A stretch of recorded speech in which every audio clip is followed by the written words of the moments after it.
transition. All right. So moving on to the New York Yankees, who are still clinging to a very slim lead in the AL East at the moment. The Yankee game tonight just went final. Mets legend Seth Lugo absolutely mowed us down, and we lost the game 5-0.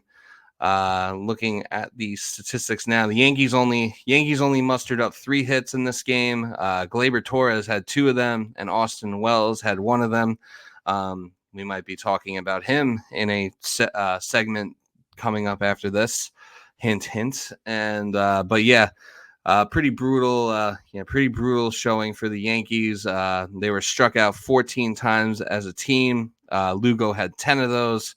And then their setup man and their closer counted for the other 2. So another one of these games where the Yankees bats are kind of just dead in the water and, not really anywhere to be found. And, so they're clinging, right now they're clinging to a half a game lead because the Orioles game also just went final not too long ago. They beat the Red Sox 5-3, and it kind of disgusts me. That if we want to win the division, we have to count on the Red Sox. I almost feel like what we were talking about before, like how these teams would almost rather ruin our seasons than have success themselves. It's like the Red Sox are only 3 games out of the wild card, but I imagine that even though they I'm sure they still love to make it and, ruin our lives in a different way. I'm sure there's definitely a part of, that fan base and that organizations that was like, if this is what, if this was what makes the Yankees have to play in a stupid wild card series, then, we're okay with that. So, I'd imagine there's part of them that's happy to, kind of happy to help the Orioles overtake us in the division. But the Yankees did win last night. They came to life later on in the game, and they won that game 10-4. Before that, like we mentioned in the Mets portioning of the program, we did take 2 out of 3 against the Cubs. It was 2 shutout victories. One thing I will say is that I like bullpen Nestor Cortez a lot more than I liked starting pitcher Nestor Cortez.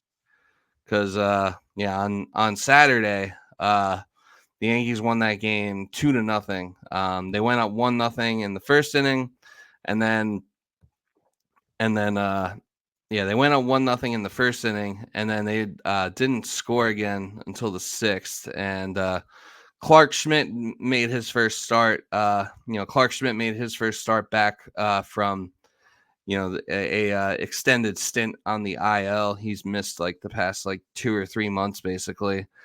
And he did all right. He went 4 2/3, struck out 2, walked 1, gave up 4 hits, 0 runs though, which is really the most important part of that whole equation. So to get through half of the game in your first start back from an injury, an extended injury, pretty good.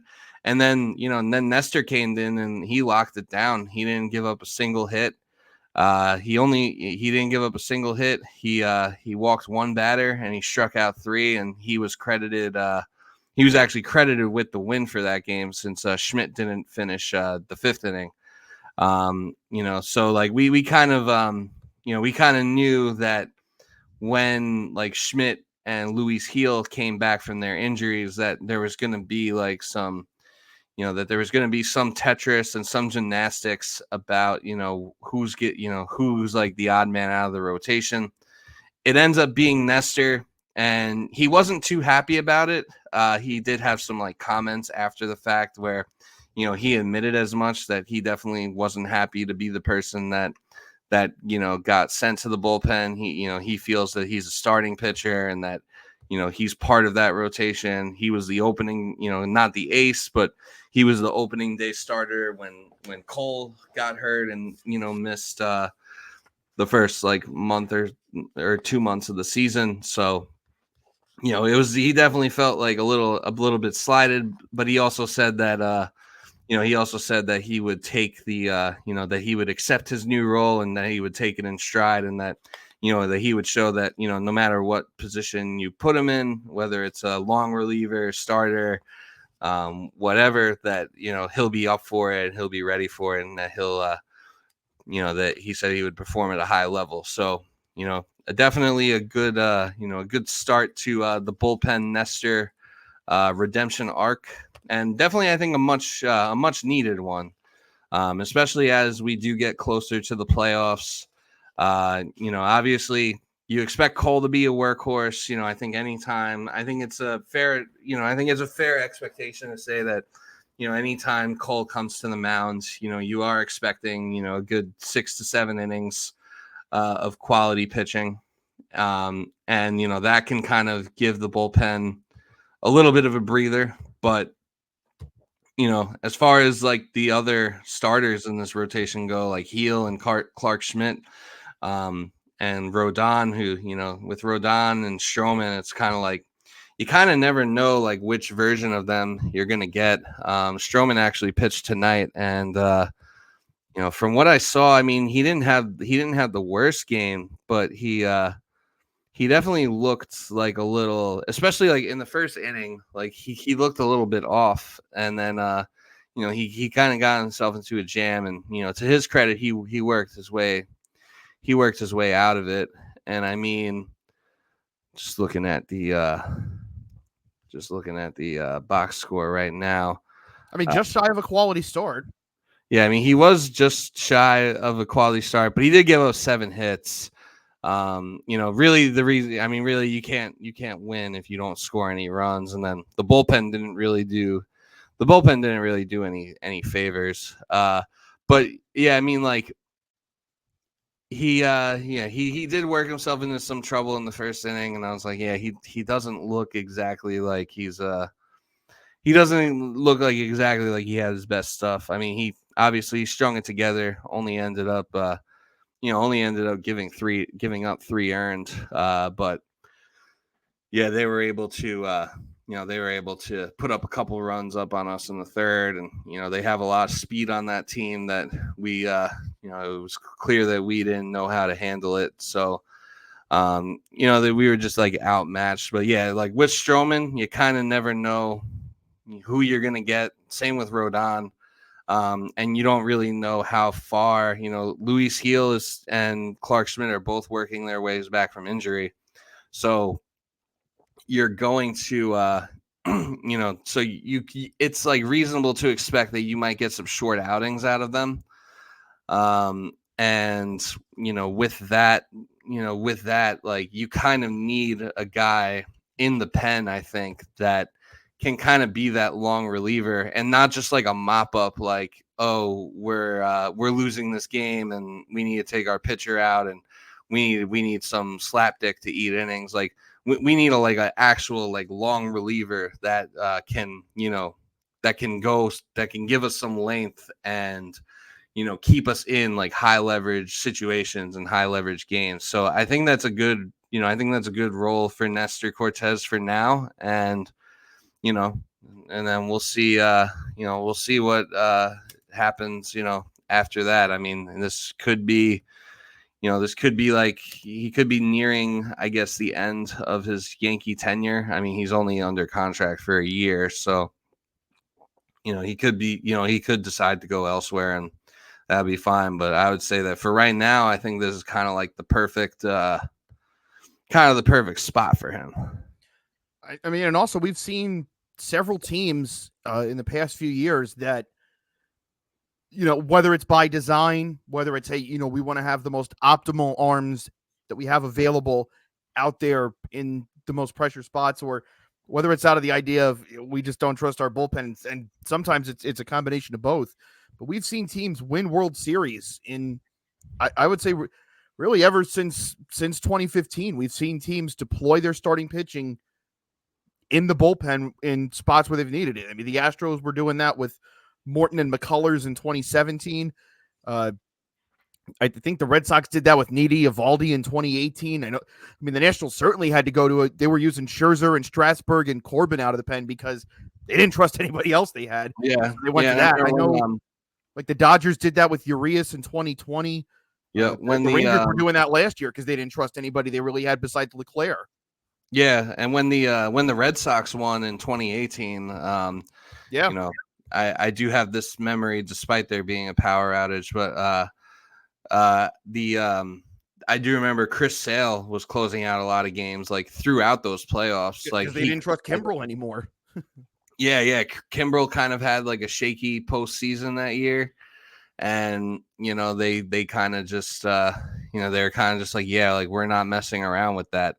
And I think that, for the Yankees, like, I don't expect, obviously I don't expect Nestor to be closing out games, and No, I wouldn't feel comfortable about that. There really isn't anyone at this point that I would feel like comfortable, like in the ninth inning of a playoff game being, but what I've being seen up by 1 or 2 runs, being like, all right, here, you go close it out. Really what starting pitchers have sort of become in the playoffs in a larger sense with that is you can't think about game 4 or game 5 of a 7-game series or wherever you're at. You're just trying to win this game right now, wherever you're at in the series, whether you're up, whether you're tied. It's hey, look, we got to win this game here before we can even start thinking about the next game or the next series. And sometimes it's this game's still winnable and we're in the 3rd inning here and our starter's already up to 89 pitches and it's a 4-3 game right now that we're losing.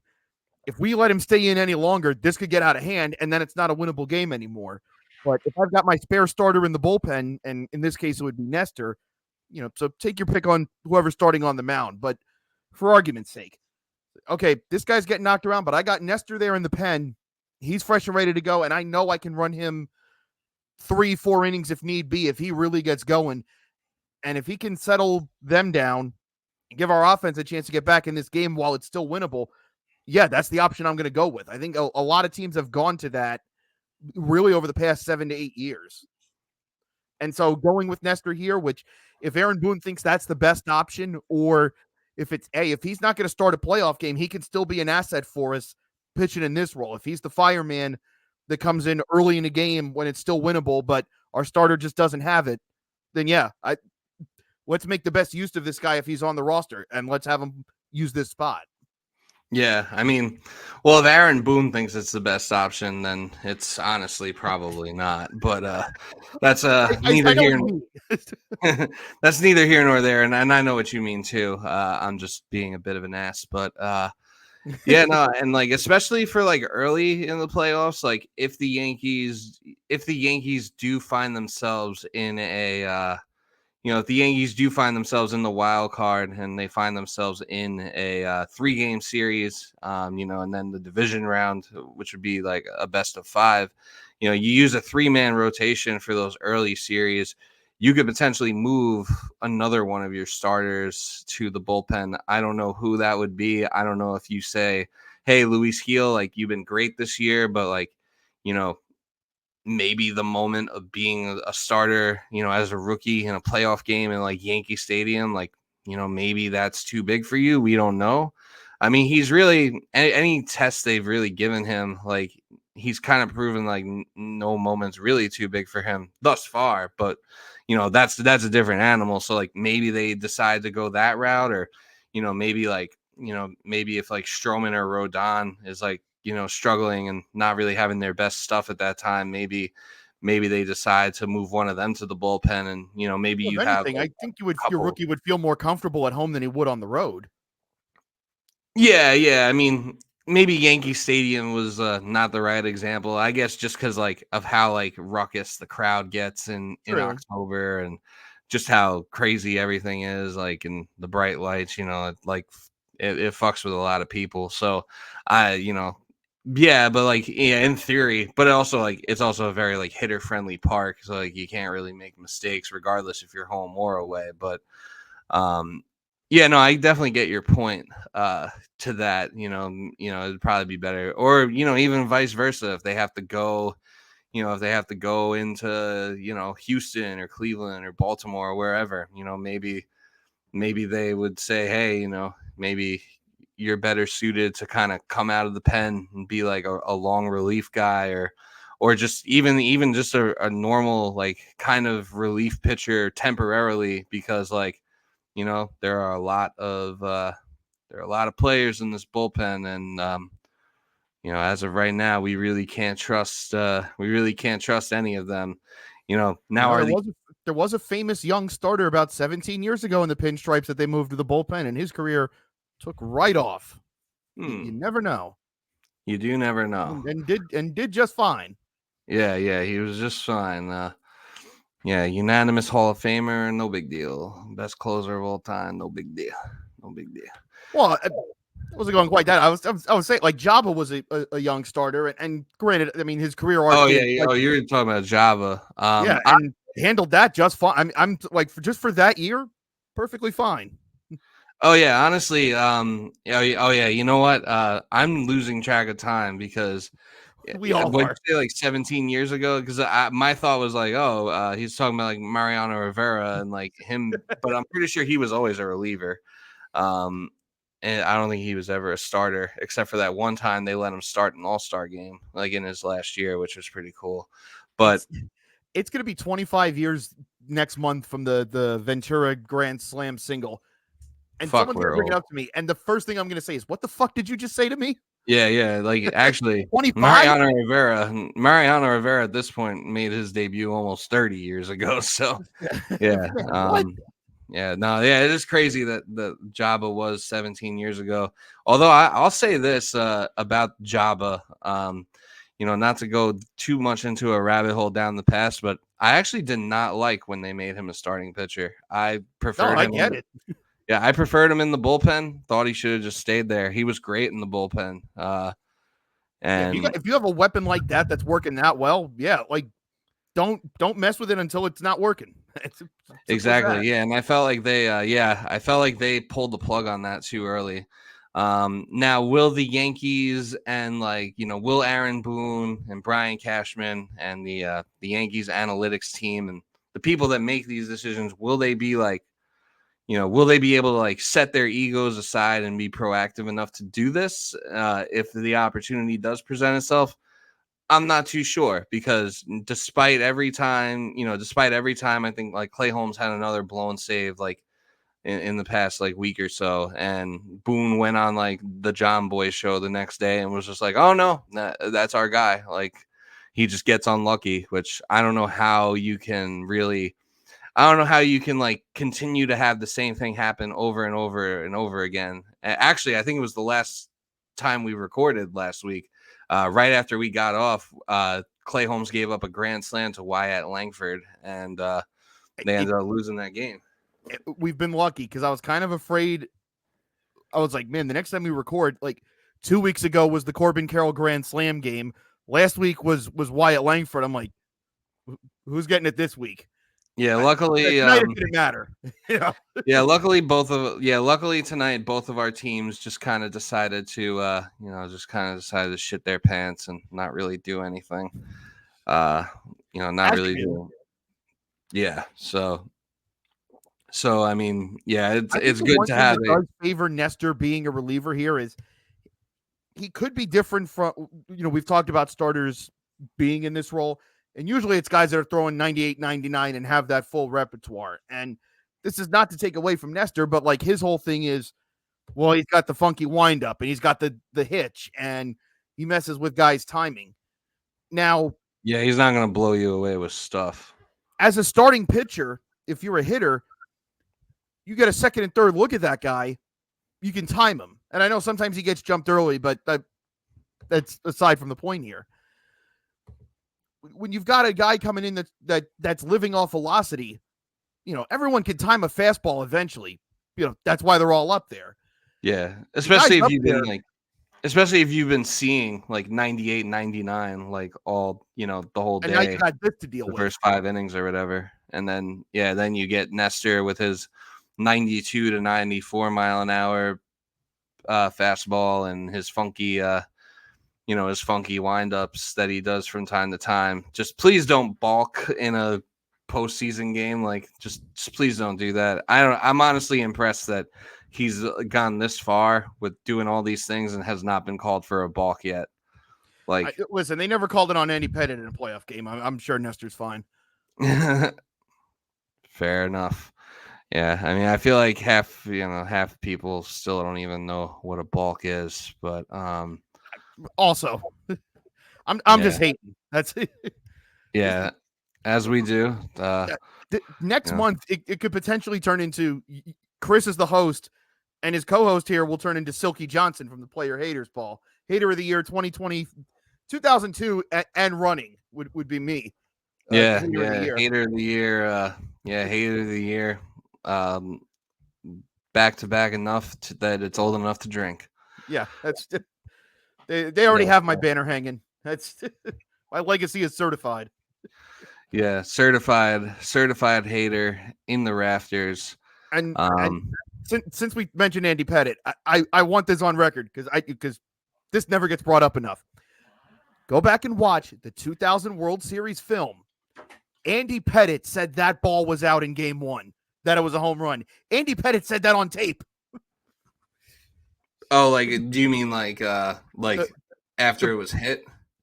So this was in the 5th or 6th inning of game 1. But Todd Seal hit a ball that was out. It went in the first row. Like, you can clearly see it hit someone and come back in. But they called it a live ball. And Timo Perez was at first. And he didn't take off right away because he thought it was out. Like, he was just rounding the bases and then realized like they were playing it live and they gunned him at the plate. And then we ended up losing that game in extras. Andy Pettitte on film said he thought it was gone. Like, do you mean like he said in an interview? Like, oh yeah, no, that ball was in the film.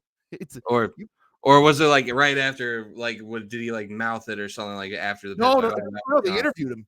Yeah, it's a sit down. He's in there. He said it. Oh, all right. Well, if he says so, no, I'm not over it. Yeah, I don't blame you. I wouldn't be either.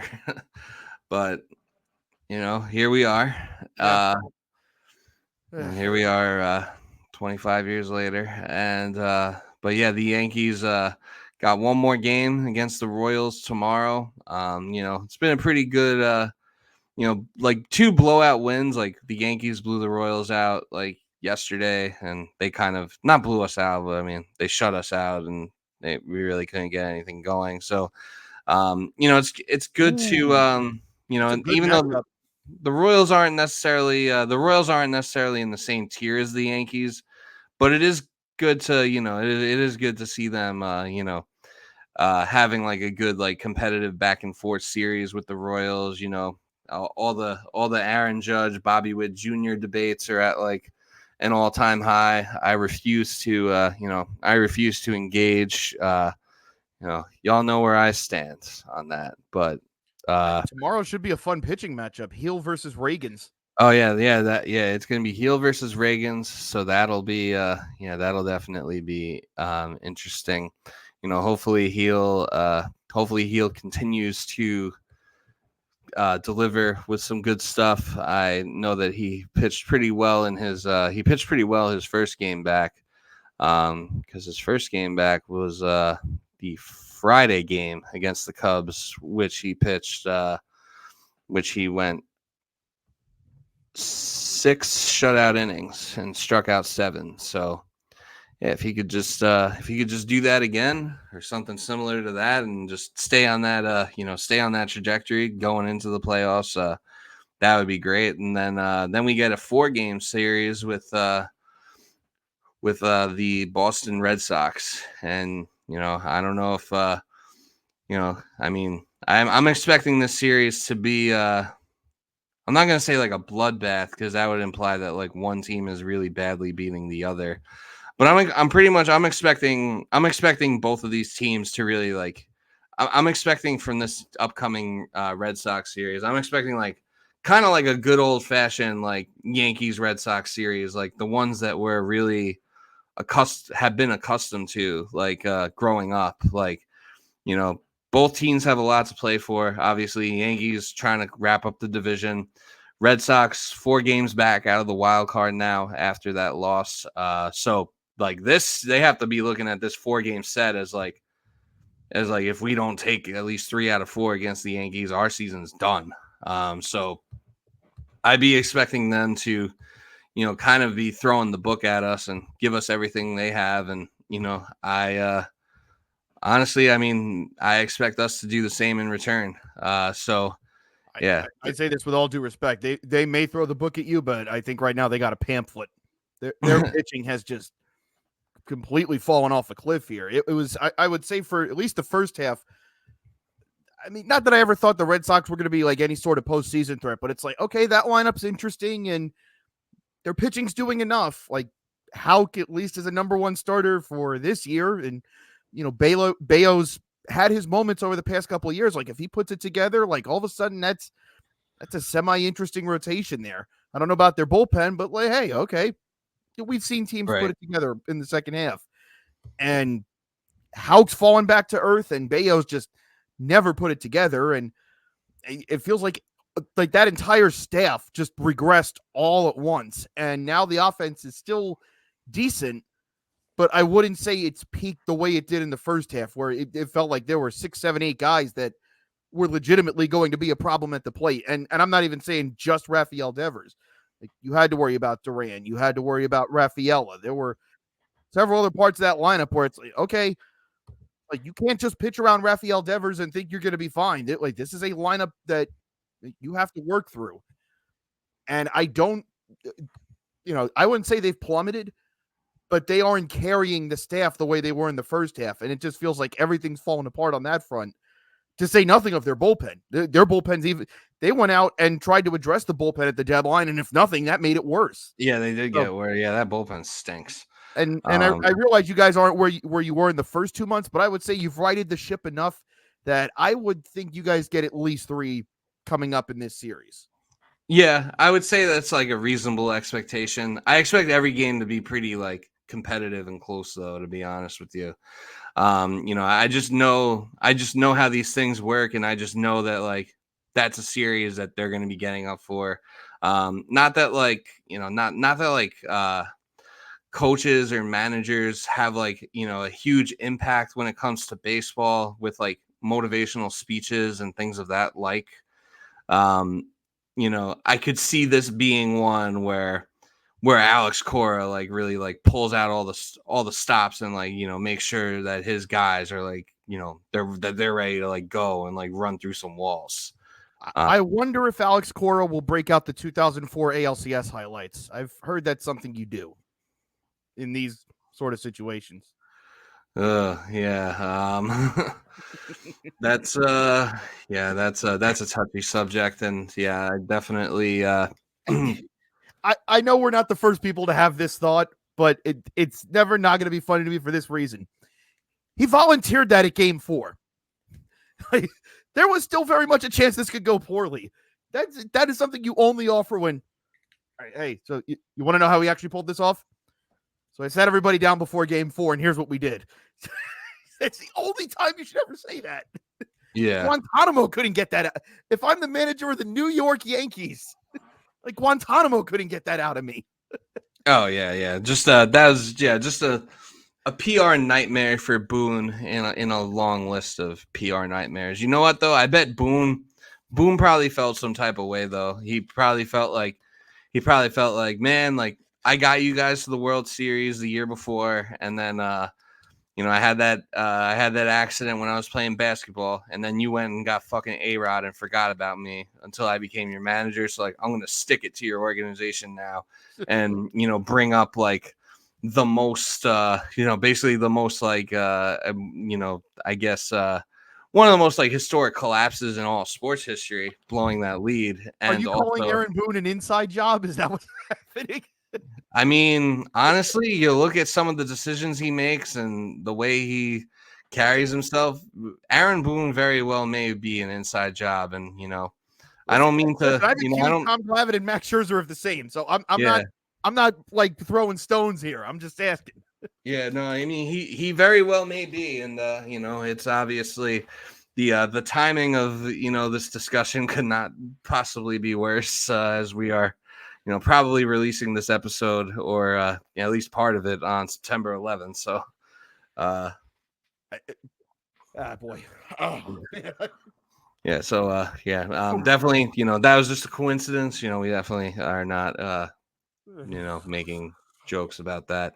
no. But yeah, no, I mean, yeah, maybe there is Trojan some horse. We'll re-edit that. He was a Trojan horse. yeah, the exactly. But yeah, he very well might be a Trojan horse or whatever. It does seem like a lot of the decisions he makes don't always have the best interests in mind of like winning or the organization. And I mean, maybe he was trying to like stick it to someone like, hey, like this whole thing wouldn't have happened if you would have just kept me and like let me come back in like August or whenever he was going to get better from playing basketball over the off season. But yeah, I don't know. Yeah, that was definitely weird, and it kind of reminds me of that whole story with like kind of reminds me of that whole story with the Raiders last year where like with Antonio Pierce and Josh McDaniels, and like Antonio Pierce was trying to get the team fired up, and he talked about the whole Giants Patriots Super Bowl, and then it like actually worked, and then like Josh McDaniels was like, yeah, don't you ever fucking bring that up. And then like yeah, and then from there they were just like, all right, you know what, we're just gonna fire you, and you can talk about whatever you want. Not expecting the same thing to happen with Boone. I think like if you can't get fired for the the myriad of poor decisions he's made as Yankee manager, over the past 6 years, if you can't get fired for that, and you can't get fired for using the 2004 collapse to the Red Sox as a way to try to motivate your team, I feel like he's basically immune. I think he's just like kind of their guy. Not to defend Josh McDaniels, because I know we don't do that, but if in a work setting, years after the fact, and we were in a professional situation, and all of a sudden, this guy I've known for years, all of a sudden breaks out at work. Remember this one time, my buddy over here was literally about to go out the door with Dua Lipa, and then I stole her from him. I'd be pretty hot too. So yeah, I'd probably throw hands. So yeah, definitely understandable.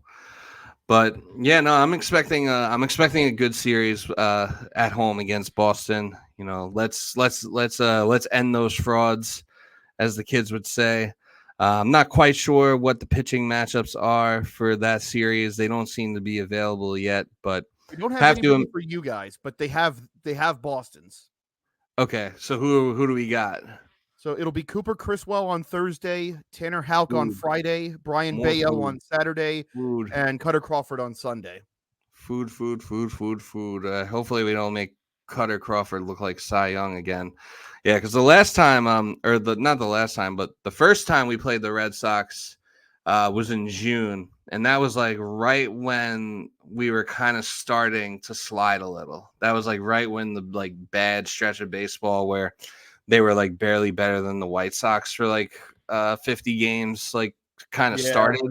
It was like that Dodgers series and then that Red Sox series. And I remember like, I think at that time, Case had filled in on a couple of episodes, like, kind of bridging the gap between my two co-hosts.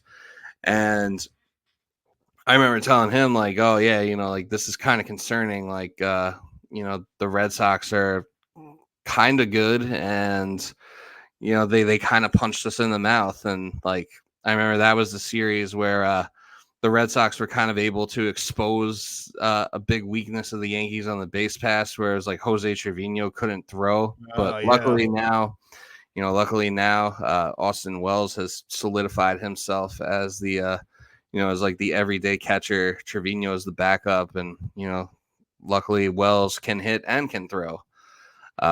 So also, now far be it for me, I do not have any pitching experience in the major leagues. I was a top prospect at one point, and nor have I ever been an MLB pitching coach. Although I rang Brody Van Wagenen up several years ago, he didn't listen to me. just don't pitch to Rafael Devers. Seriously. Yeah, I don't know why that's so difficult for them. And like, I know you were saying before how like, I mean, now they've kind of cooled down a little bit, but I know how you're saying before, like, no, like that's actually like a pretty, at times they look like a pretty formidable lineup. But like still, that's like the one guy that you just don't want to let beat you. And he kind of owns your whole staff. He owns Cole every time he pitches against him. His OPS against Cole is insane. Yeah, and Cole will, I imagine Cole will be pitching on Friday because his last start was on Sunday and there haven't been any days off. So I imagine that you could pencil in Cole for the Friday start. So Devers anytime home run might be a good bet that day. And I'm not even saying this like as a slight against the rest of the Red Sox lineup, but it's like if someone statistically has done that well, and also he generally hits everyone else pretty close to these same levels. I mean, I know they have Duran and Casas. Totally get that. But when you have the evidence that, yeah, Devers always does this, I'm going to challenge anybody else. Make somebody else beat us. And if they do, okay, then you did what you were supposed to do. I have to commend it. Yeah, if someone else beat you, then you can die with that result. But like, right, yeah, to just kind of hand it to Rafael Devers is just it's just asinine. It doesn't. That just makes no sense. And it seems like anytime Rafael does come to Yankee Stadium for for a 3 or 4 game stretch, it does feel like he hits like a home run like once a day. Sometimes he hits 2 home runs. And there was preposterous variety. He always, and he always seems to. It's either like a wall scraper, or he hits it like through an apartment building in the Bronx. It's like a 102 fastball, like neck high. Yeah. Like, how did you pull that? And he just he just drills it. But it does seem like every time he comes to Yankee Stadium, by the end of that series, he's racked up like 3 or 4 more home runs. So anything you can do to limit the damage of Rafael Devers in this crucial series as you try to inch your way closer to clinching your division, which should always be the goal at the beginning of the year. Your goal is to win the division and then see what you do in the playoffs. So they definitely need to do what you can to try and mitigate that. So one more question. Going into the postseason, so assuming you guys are in, I don't know if you want to frame it from a 3-game, 5-game, or 7-game series, but we've seen Nestor's in the bullpen. Out of the guys that are likely to start, I mean, I assume your confidence in Cole is 10 out of 10 because this is why you got him. But out of the rest of that staff that should start or has a chance to start, where do you feel confidence-wise with them? It's a good question. And honestly, with Cole, just because and this is really only because he's kind of had times where he's come up small in the playoffs before, whether it be for us or for the Pirates. Granted, this time it would be in an actual series, so it wouldn't just be like a 1-game playoff. But there have been times where, so I'd say like my confidence in Cole is actually probably more like an 8 or 9 out of 10. But you got him for that reason, to be that guy. Like, you're not going to count on anyone else to be that guy. So, definitely you have the utmost confidence in him. I mean, behind him, it's really hard to say, honestly. I mean, I would say, it really just depends how they're pitching at the time. I mean, I thought Rodon pitched fairly well like last night. It all just kind of depends like how they're pitching like at the time. So I mean, if you were to ask me now, I would say that I thought Rodon had like a fairly good game last night. So I'd probably put him at like a 5 maybe. I give Heel like a 6 just because he hasn't done it before, but like he has like in the times he's pitched, like with the exception of like that one time against the Mets and maybe a couple of other times where he was like kind of going through like his like I guess his like rookie slump, like welcome to Major League Baseball kind of stretch of baseball. where he wasn't as dominant as he's been most of the season. He's been very good, and he's been on point like pretty much since day one. So I'd have to give Heel a 6. Rodon would probably be like a 5. And then Stroman, I think would be I think Stroman would also be like a 4 or a 5. Schmidt has had a good year, but he was god awful in the last playoffs in 2022. So my confidence in him is definitely not too high. I'd probably put, and plus he's like still, he's still like shaking off an injury, and hopefully he doesn't get hurt again before then. So I'd probably put him at like a 3 or a 4. Okay, yeah, that's fair. Yeah, I guess with Schmidt, I would almost put it in the sense of he hasn't done this yet. Maybe not as a negative, but more in terms of hey, we just haven't seen him yet. Like maybe he's perfectly fine for this. He just maybe, like the track record is blank. It could be like anything. same with Heel. Like I mean, he could be. Yeah, he could definitely work his way up to being like in the same tier as Cole as far as that goes. I mean, there was a certain once upon a time. It's like, all right, well, we've never seen this Pettit kid before in the playoffs. Like, all right. Yeah, sometimes you just gotta feed them to the wolves and just see what happens. Sometimes like stuff like that brings the best out of people. Mm-hmm. But we will transition to our final segment in just a moment. I'm gonna play the music, and then I'm just gonna run, take a quick bathroom break, and then when we come back, we are going to discuss the who should be the rookies of the year. So stay tuned. This will probably be in a separate video, and we will be back shortly.